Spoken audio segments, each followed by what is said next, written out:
Operation Kagar Maoist ఉద్యమానికి చరమగీతం పాడేస్తోంది. కీలక నేతలే టార్గెట్గా భద్రతా బలగాలు కూంబింగ్ ముమ్మరం చేశాయి. ఇప్పటివరకు పలువురు అగ్రనేతలు లొంగిపోగా మరికొందరు హతమయ్యారు.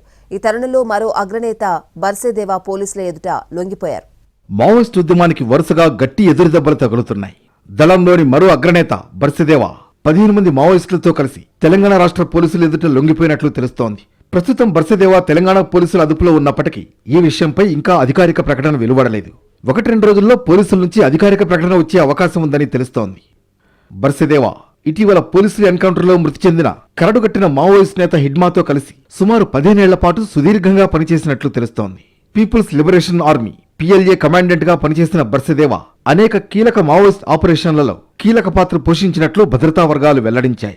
ముఖ్యంగా CRPF జవాన్లపై దాడి ఘటనలో బర్సేదేవా కీలక పాత్ర పోషించినట్లు ఛత్తీస్గఢ్ పోలీసులు గతంలోనే ప్రకటించారు. ప్రస్తుతం ఆయనపై 50 లక్షల రివార్డుంది. ఇటీవల భద్రతా బలగాల ఆపరేషన్ కగార్ మావోయిస్ట్ ఉద్యమాన్ని కకావికలం చేసింది. హిడ్మా లాంటి కీలక నేతలు ఎన్కౌంటర్లో హతం కాగా ఆయనతో కలిసి పనిచేసిన బర్సేదేవా లొంగిపోయారు. మావోయిస్ట్ అగ్రనేతల లొంగుబాటు దళం బలహీనపడుతున్నదనడానికి నిదర్శనమని భద్రతా వర్గాలు చెబుతున్నాయి.